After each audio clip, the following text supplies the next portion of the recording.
Halo teman-teman, welcome back to my YouTube channel Bintang Samu Daily. Jadi kali ini aku mau review salah satu aplikasi belajar bahasa ya, namanya Duolingo. Untuk teman-teman yang belum punya, langsung aja ke Play Store dan ketik Duolingo. Nah, ini dia yang warna hijau ikonnya. Kita update dulu. Kalau teman-teman yang belum install, nanti pilihannya ada install. Oke, sudah 100%. Sebentar lagi kita akan buka aplikasi ini. Ya, dalam proses installing.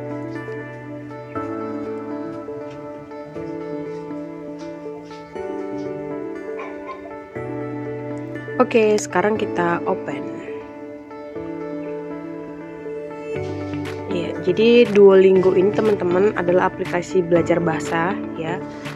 Tapi ada juga sekarang tambahannya tuh nih, ada new course-nya itu ada matematika seperti yang teman-teman lihat di yang paling bawah ini, matematika dan catur. Jadi teman-teman yang mau belajar matematika atau catur bisa juga pakai Duolingo. Nah, kalau untuk belajar bahasanya, ini saya sudah mendaftarkan akun untuk belajar bahasa Jepang dan bahasa Inggris. Saya juga kadang-kadang belajar musik. Nah, ini adalah 3 course yang sedang saya lakukan dengan aplikasi Duolingo. Tapi teman-teman tenang aja, masih ada banyak banget bahasa lain yang teman-teman bisa pelajari dari aplikasi ini. Contohnya apa saja? Nih, kita buka new course. Nah, what would like to learn gitu. Ini ada banyak kan pilihannya. Oh ya, disclaimer juga teman-teman. Jadi kenapa Duolingo aku bahasa Inggris gitu? Karena di awal itu aku pilih kalau aku belajar bahasa Jepang dengan penutur bahasa Inggris. Jadi Jepang translate-nya ke Inggris. Tapi teman-teman tenang aja, ada pilihannya untuk Indonesian speaker. Nah, seperti yang teman-teman lihat di layar. Jadi untuk pembicara bahasa Indonesia tetap juga bisa belajar bahasa Jepang. Nah, ini ada bahasa Jepang. Jadi nanti bahasa Jepang translate-nya ke bahasa Indonesia. Kalau punya saya, bahasa Jepang translate-nya ke bahasa Inggris. Karena memang saya tipis-tipis juga mau belajar bahasa Inggris gitu teman-teman. Nah, ini seperti yang teman-teman lihat, ada banyak sekali ya bahasa yang bisa kita pelajari di Duolingo ini.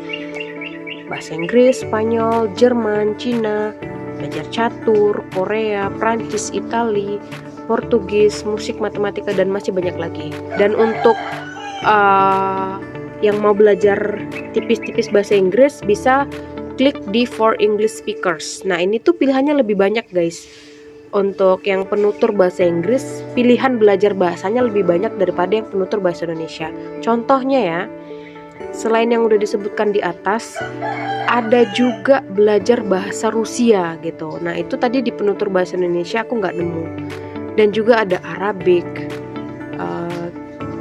Hebrew, Danish, dan ini masih banyak lagi teman-teman. Jadi kalau teman-teman yang udah punya dasar bahasa Inggris dan mau belajar bahasa yang lain, bisa pilih penutur bahasa Inggris aja biar pilihan bahasanya banyak.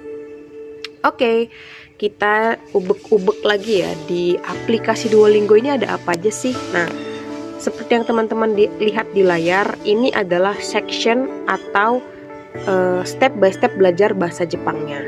Nah, saya sudah beberapa waktu gitu ya belajar bahasa Jepang, dan ini adalah course yang sudah saya selesaikan. Jadi cukup banyak, tapi memang PR-nya juga masih banyak gitu. Nah ini yang masih abu-abu ini adalah course yang belum saya kerjakan. Jadi inilah PR-PR saya agar nanti kemampuan bahasa Jepangnya perlahan bisa meningkat seperti itu. Terus ini adalah tampilan dashboard utamanya gitu. Nah, di icon-icon yang di bawah teman-teman bisa lihat itu ada 6 icon ya. Yang pertama dashboard, yang kedua dari sisi kiri kedua ini kalau diklik, nah munculnya August Quest. Jadi kayak tantangan di bulan Agustus gitu. Nah, ini untuk hari ini tantangannya itu adalah melengkapi 2 pelajaran, belajar 5 untuk berbicara dalam bahasa Jepang, dan juga mendapatkan 3 pelajaran yang bernilai 100% gitu. Jadi dengan tantangan-tantangan yang kita bisa selesaikan ini, selain bahasa Jepang kita juga bisa meningkat, mereka akan kasih kita reward gitu. Nah, ini ada kotak-kotak reward yang ketika kita bisa menyelesaikan tantangannya, mereka akan kasih hadiah berupa XP, berupa diamond untuk bisa kita gunakan macam-macam dan lain sebagainya.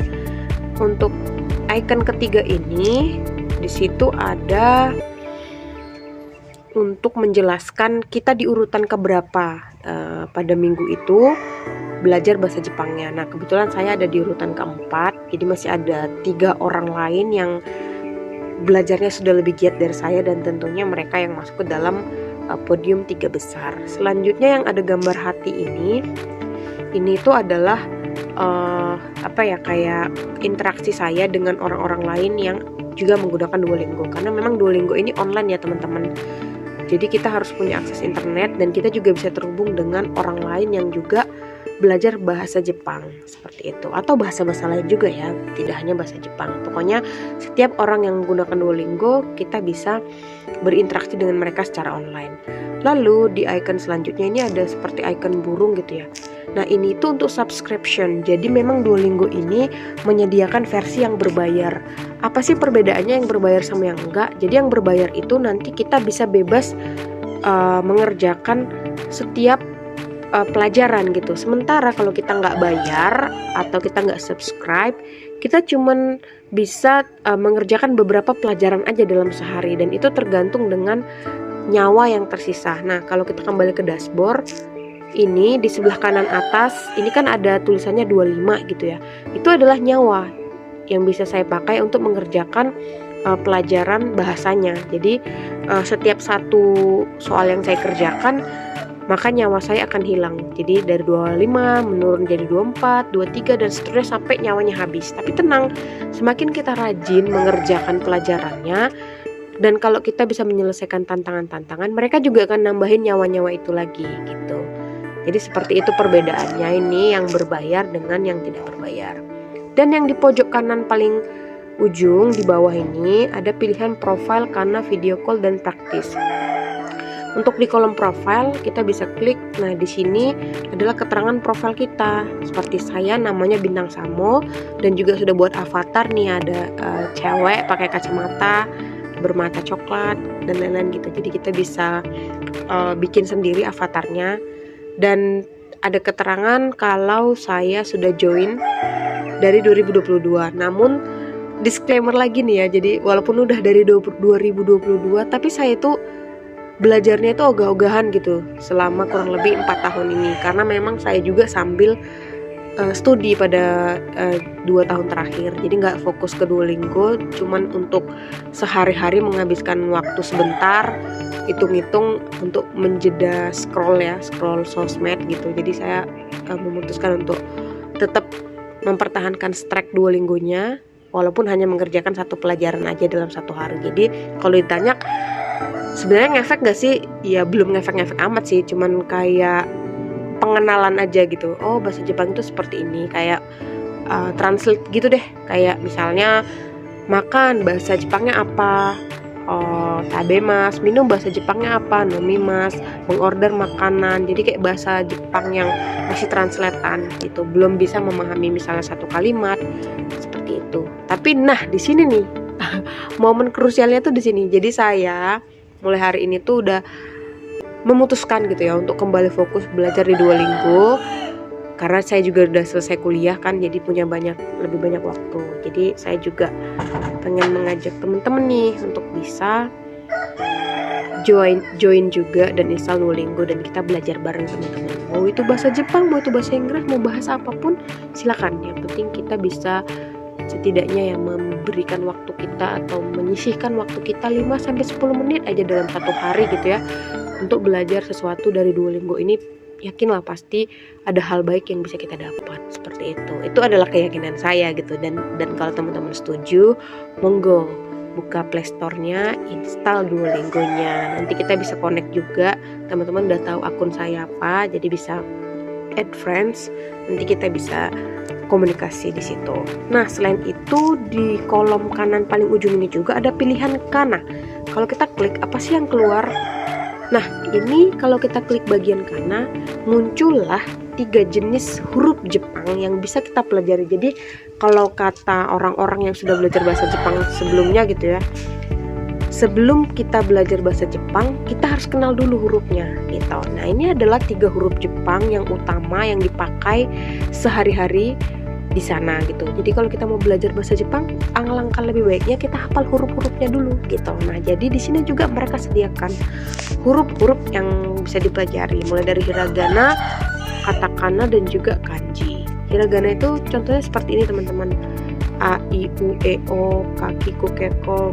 Ini ada cukup banyak ya alfabet Jepang itu, sampai Yayuyo, Rarirurero, ada Wa, O, N, Ga, Gi, Gu, dan lain sebagainya, sampai yang Kya, Kyu, Kyo, sampai juga ada kalau misalnya double K, double S, double T, double P, gimana penulisannya. Nah, ini adalah yang dipelajari di hiragana. Dan kalau kita geser ke sebelahnya itu ada katakana. Nah, ini katakana yang juga harus dipelajari atau dihafal ya sebelum kita belajar bahasa Jepang. Jadi hurufnya cukup banyak teman-teman, semangat. Saya juga sedang proses belajar dan mengingat ini huruf-huruf gitu ya. Dan juga ada kanji. Apa sih perbedaan hiragana, katakana, dan kanji? Nah, untuk ke situ teman-teman bisa cari tahu sendiri. Simpelnya sih kalau hiragana itu ya dipakai untuk alfabet yang menuliskan kata-kata dari bahasa Jepang asli. Sementara kalau katakana adalah untuk menuliskan bahasa Jepang yang dari kata serapan. Misalnya kayak air conditioner itu kan AC. Nah, di Jepang itu mereka sebutnya icon, itu diserap dari air conditioner tadi, sehingga penulisannya menggunakan katakana, tidak bisa menggunakan hiragana karena itu bukan huruf Jepang asli, seperti itu. Kanji adalah simbol-simbol yang misalnya satu simbol berarti satu kata atau satu suku kata, seperti itu. Nanti bisa diperdalam lagi. Oke, mungkin itu aja sih review-review yang krusial ya dari aplikasi ini. Nanti memang lama-kelamaan bisa hafal sendiri gitu ya, bisa paham lebih dalam lagi apa aja yang ada di aplikasi ini dan bisa ngapain aja sih gitu. Wah, banyak suara ayam ya di tempat saya. Oke, mungkin sekian teman-teman aplikasi belajar ini, review dari saya. Dan saya sangat merekomendasikan ya teman-teman bisa menginstalnya segera dan bisa belajar tipis-tipis gitu, nggak usah pakai goals yang aku pengen belajar bahasa Jepang di Duolingo biar bisa bahasa Jepang. Nah, itu nanti dulu gitu. Jadi kayak ini lebih ke dalam satu hari kita menyisihkan waktu 5-10 menit untuk jeda dari scroll sosmed. Itu aja dulu tujuannya gitu. Karena seperti yang kita tahu ya, kalau terlalu lama gitu scrolling sosmed, kita juga bosan, boring, dan sepertinya memberikan dampak juga gitu yang tidak baik terhadap produktivitas otak kita. Oke, see you teman-teman on the next video. Terima kasih sudah nonton. Jangan lupa like, subscribe, dan share juga ke teman-teman yang lain apabila dirasa video ini bermanfaat. Dan kalau teman-teman yang udah install Duolingo, boleh komen ya di kolom komentar bagaimana nih pengalamannya menggunakan aplikasi ini, dan teman-teman belajar bahasa apa aja atau apapun deh yang menarik gitu untuk bisa di-sharing, kita nanti ngobrol bersama. Terima kasih teman-teman, see you on the next video, bye bye.